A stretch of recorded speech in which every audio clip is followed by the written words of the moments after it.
Ang bigat! Hello, good morning mga ka-garden. Isang mapagpalang araw sa ating lahat.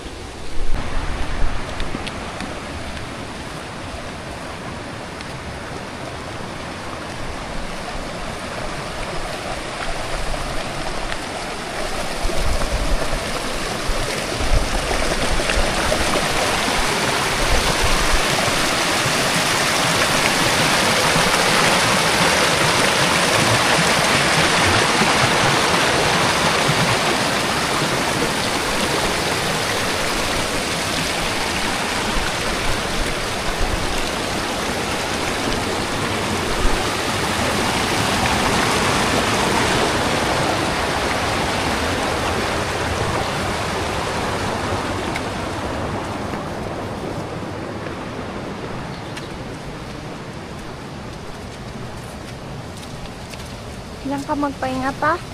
Oo, dito lang dito pa.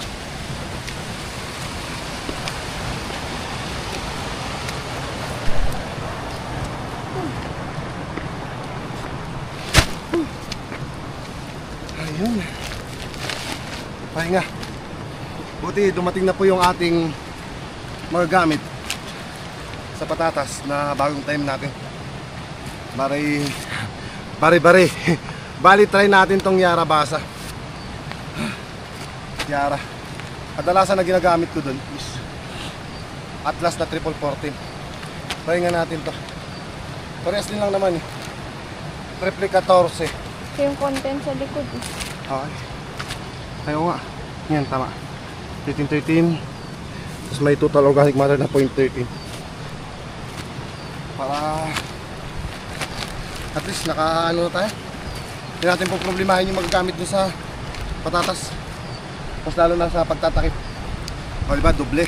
Naglagay tayo ng chicken dang. Pasunod nun, ito naman. Ito yung last na i-apply natin dun sa patatas bago tayo magtakip. No, magsarado. Bali, ang ganito dito, yun lang, kaka-deliver lang kanina is kinuha niya dyan sa bayan ng 1,670. Maging 1,000 din. Ganun talaga, kailangan nating gastusan para may naasahan. Baka sakali mas malaki ang bumalik. Hey, sana nga magkaganito yung patatas natin. Ang ganda. Pero may possibility. Possibility. Kaya na siguro yun. Kamante ulit.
Uy, grabe yung tubo ng patatas ni Mama.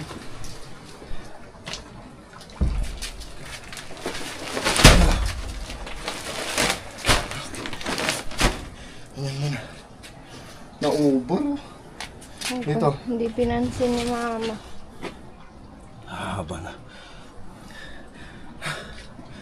Baka sakali tuloy-tuloy yung magandang klema natin.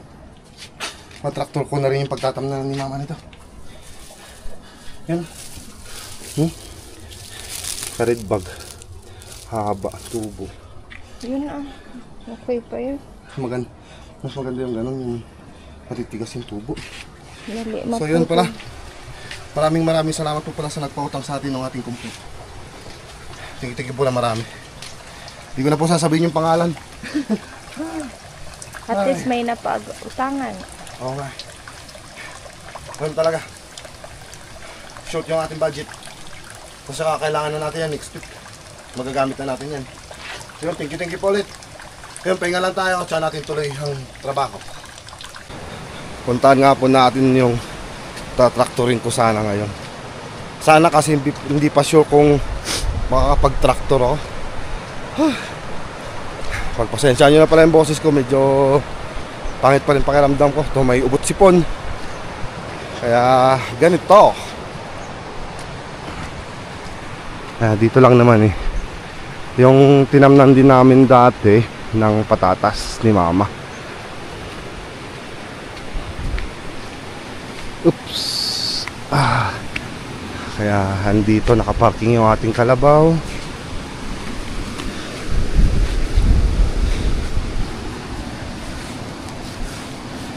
Maputik.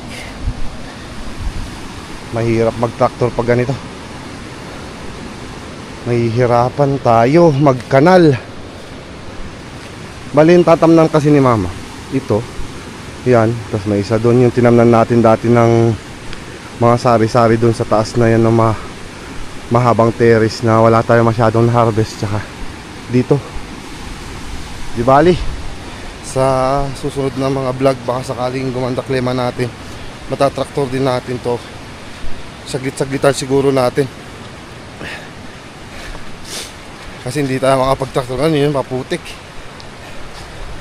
Hamakin mo naman kasi umpisa kahapon nung nag-live tayo, dire-diretso yung ulan, hihinto ng 30 minutes or 10 minutes yun, tas tutuloy na naman, buhos na naman yung ulan.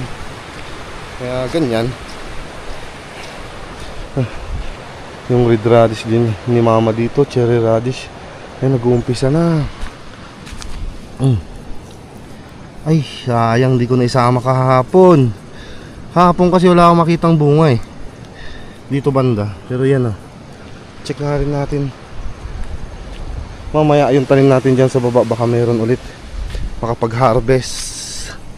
May maliliit pa yun dito, yung iba. Ayan. Ayun mo nga, maliliit pa. Pwede pa namang may stock yan kahit isang araw. Saglit nga tayo dito. Paikot-ikot lang tayo. At least pala doon sa taas, natapos na po tayong magtanim doon ng patatas. Nalagyan na rin po natin ng chicken dung. So at least tapos na yung pagtatanim natin. Maghintay na lang po tayong tumubo. Although yung naunang tumubo doon pwede nang pasinteran, pero mga susunod na araw siguro. Dito muna tayo sa baba. Tingnan natin itong mga pananim natin. Mabibilis lumaki ang ating pinagkukuhanan ng pang-araw-araw na gastusin. Pero pag malaki-laki yung bayad, pwedeng pang kapital. So for the meantime, utang muna yung gagawin natin. Di bale, meron naman mapupuntahan eh. Baka sakaling mag-Chinese 10, di ba? Ay, nag-harvest na rin pala si Mrs. dito ng parsley. Pwede na ba parsley natin? Pwede na? Ay, o nga no? Ganda na rin Green. Puno, ni katulad nung kailan. Sa bagay, Ilang araw din natin stock. Nag-umpisa na ma, may bunga na rin to. Kita mo? Ito. Mga ano ba ngayon? Lumabas yung ano, Yung? sa baba. Lumabas yung bunga? Ay sus, oo nga. Hindi masyadong kita dito sa ating camera pero yun na, meron na. Madalang naman kasi, mga siguro mga... Nandun yung mga ano, kita na yun. Kita. Mga sunod na araw siguro ma. Kasi, Mga Sabado or Friday. oo. Wala, mga 1 kilo to 2 kilos. Ang makin nyo naman kasi, kahapon, di ba nakita nyo sa live natin, yung hinarvest natin dun na red cherry radish. Ang dami-dami. 8 kilos lang. Kaya, paramingin muna natin. Kaya, punta natin dito yung lumabas. Lumabas yung mga bunga. Yan. Uy, yun pa. Kitang-kita na. Yun. Pero pwede pa yan. Ayan. Mga tanggalin muna natin itong bibilibs niya. Para makita. Yun. Oo nga. Sa lakas ng ulan, lumabas yung bunga. Pero pwede pa yan. At least kitang-kita na pag nag-harvest tayo. Ayan. Ayun pa. Dito banda yung namatayan. Ay, malilit pa yung iba. Di bali may mga pasunod-sunod tayo.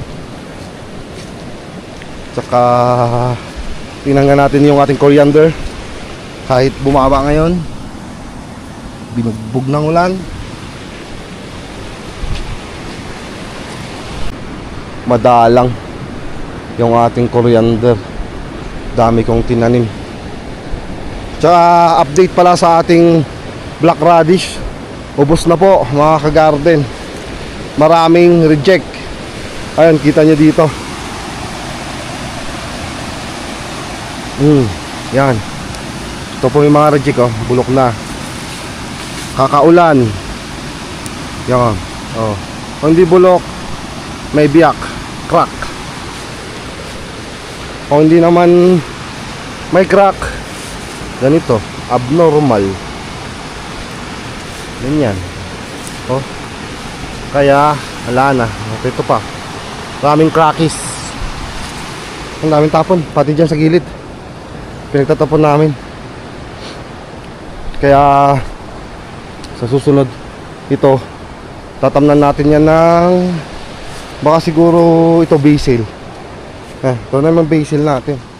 Medyo pumpisa na rin magkaroon ng ano bakit ngayon? Ano? Light. Pero maganda na. Mga nasa kahaba nito, nasa 3 to 4 inches na yung haba niya. Dami, magaganda na. Yan. May naasahan tayo sa mga bandang ano na ba ngayon? September. Today September. So October, November. Mga November meron na tayo ma-harvest nito. Mali yung sinasabi ko sa inyo na na itatanim natin basil. Ito yung mga binhi natin. Yan. Tinanim ko po ito sa pot. Kaso nga lang pangit yung tubo kaya ginanito ko. Nilagay ko na lang sa lupa. Yan po, medyo marami-rami naman. Yan. Yan. Yan pa. So ito. Yan. Iba talaga yung mga nauna natin tinanim mo. Ang ganda no. Kaso nga lang yun, kakaroon siya ng blight dito sa ilalim. Kulang sa fungicide. Ilang araw ko ba hindi na-sprayhan to. Mga nasa siguro 4 na araw hindi ko na-sprayhan. At least malaki. Comment nga kayo mga ka-garden kung paano mag-harvest nito. Tsaka saan masarap gamitin.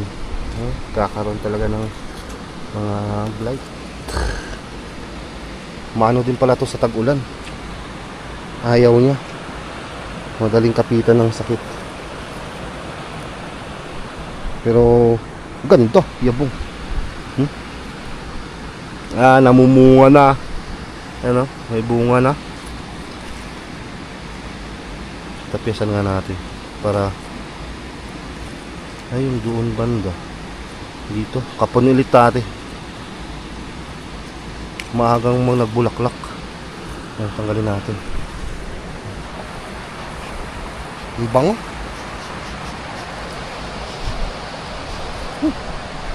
Nakaadik yung bango ah.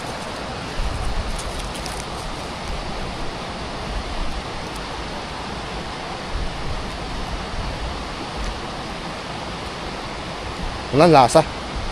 Wala akong malasahan. Pero mabango siya. O sadyang sa ubot sipong ko kaya ganito.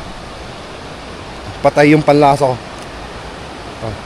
At least di ko to in-sprayan na. Tagal sinabi ko sa inyo kanina. Mga 4 na araw di ako nag-spray. Kaya pwede nating tikman. Walang lasa. Mas malasa pa yung hinanganga ko. So ayan, update pala. Ito rin yung ating parsley. Harvestin na rin natin. Ganda, yayabong oh. Mamaya, harvestin din natin. Sasama natin doon sa bungad. Hindi ko na po nilunok yung basil. Naidura ko lang. Ayun. Ay. Dami. Quality. Wow. Ano nangyari nga eh? Uy, pinutol. Tanggal nga tayo dito sa ating transplant. Bawas tayo. Tanggalin na nga natin yung dalawa. Ay, yun. Dagdag lang natin. Ganyan lang naman. Basic ang pagtatanim. Oo. Diba? Tsaka may isa pa tayong bit-bit. Para may nakita kasi ako dito na putulan niya. Ito ata. Yan, tama. Ito nga. Kita nyo. Pinutol ng insekto. Yan.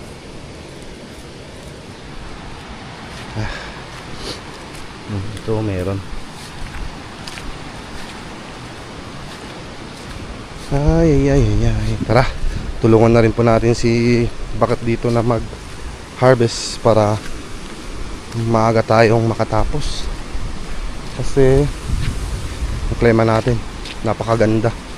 Hindi mo maintindihan. Harvest tayo mga kagarde. Harvest tayo ng parsley. Ang dami tayo makukuha dun sa kabila, ma. Marami. Maganda. Sobrang kapal na. Hindi katulad nung harvest tayo nung last. Napaka manipis. Ngayon dami na. Ganyan lang naman. Pandagdag tayo dito. Oo, pandagdag. Ayun, lagi natin titignan yung sa likod. Mga ganyan may spot-spot. Tapon. Huwag po natin sasama yan. Tsaka itong yellowish. Ito, pwede pa yan. Kinakalbo mo? May ako na ipunin. Kailangan kasi talaga pag nag-harvest ka ng parsley, 2 hands. Yung isa taga ganito, taga harvest. Yung isa naman doon mo iipunin.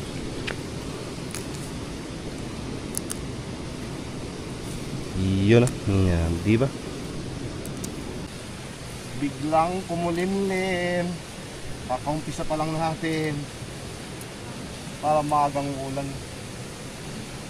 naman sana. Yung kanina sabi Ano? yung konsol. Meron? Oo, baka yung araw na puro ulan. Sakto lang. Buha muna tayong pera. Bakit dalawa tayo mabilis? Oo, bilis lang ito. Wala talaga imposible pag nagtutulungan. Di ba mga kagarin? Tama ako. Tama ako, may tama ka.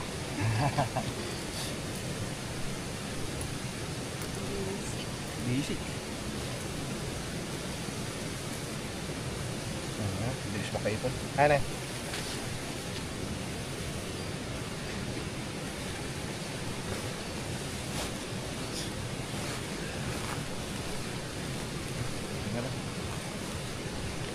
Bilisan na natin.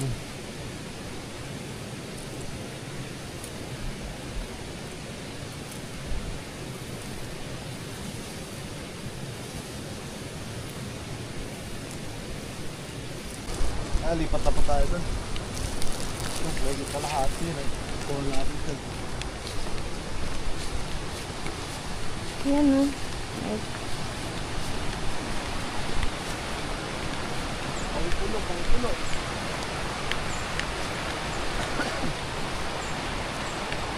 ay, oo nga, marami-rami.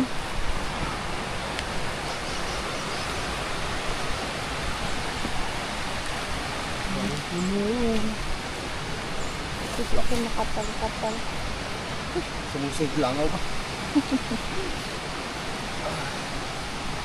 Uy, kailangan hawakan ah. Hindi siya katulad ng isa na yun. Ano na kasi yun, maiksi. Bulok.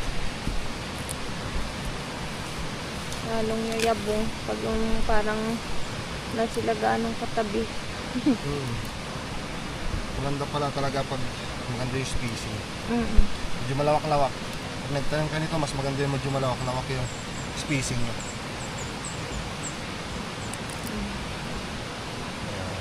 Kasi yung ginawa natin nung doon sa kabila, ganyan mga nasa 4-5 ata, ano eh. 3 inches ata, 3 inches, 3 to 4 inches. Ginawa namin dito nasa ano, nasa 6 o 5, 5 inches yung iba. Kaya ganito ang gawin, no?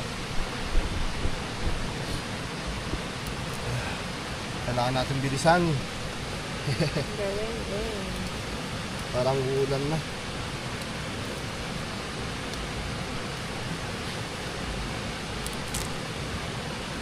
Kakaba. Haba pa. Wala siyang ano, wala siyang ispat-ispat, napaka-healthy. Napaka-healthy, no? Walang tapon. Kaya nga.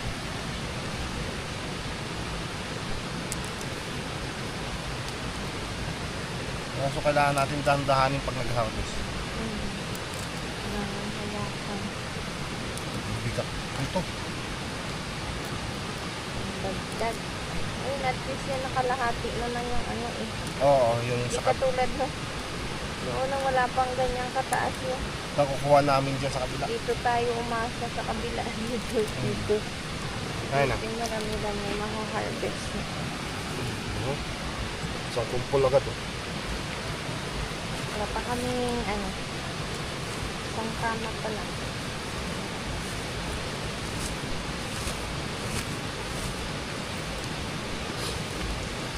Tuloy ang ligaya. Bali yan na po, patapos na kami. Punong-puno. Konti na lang yung naiwan dito. So kinukuha di bakit? Last na. Medyo dito banda, medyo payat pa. It's kasi kung alam nyo lang yung ano Binhi. namin binhi, ganyang kaliit. Oo. Wala ngang ano eh, Parang ano lang. sa palaran. O parang stick lang yung binhinad na itanim natin dito, pero ito na. Sa bagay, ganito rin siya yung nakuha natin doon na malalaki. Ganito rin siya nung dati. Bumibelo pa lang. Parang huli lang ba? Oo. Dito ganun? Hindi lang sila sabay-sabay. Konti na lang naman na yan. Oo, sakto. Sinusundan lang lang ako si bakit. Sakto-sakto. Kapuno tayo sa sako. Mga siguro, estimate ko dyan, mga nasa ano lang yan. Nasa, mahigit 15, mahigit 15 kilos. Pag sumobra, di mas masaya. Mas malaki ang bayad. So nakikita. Ayan, tapusin lang po natin to.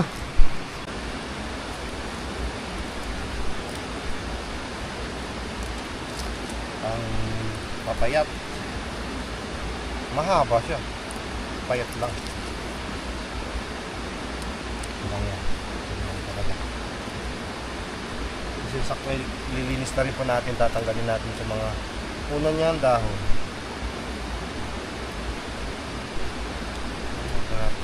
Natanggalin. Okay, ito na last. Ayan. Nalilugin. Ito na. Last na. Diyan na rin yung ulan. Sakto natapos tayo. Yan na rin po yung ambon, mag-umpisa na. So, yun. Bali, dito ko na po tatapusin yung ating vlog. Kasi alam nyo na rin po paano gagawin natin dito. Hugasan, pag-plastic, tsaka i-deliver. Tsaka mag-aantay tayo ng bayad. Hindi na po natin masyadong bibidyohan para hindi masyadong humaba. So yun, maraming salamat sa pagsama ulit sa amin ni Mrs. sa araw na to. At sa aming pag-harvest. Thank you na marami mga ka-garden. Mag-ingat po kayo palagi and God bless. Bye-bye muna.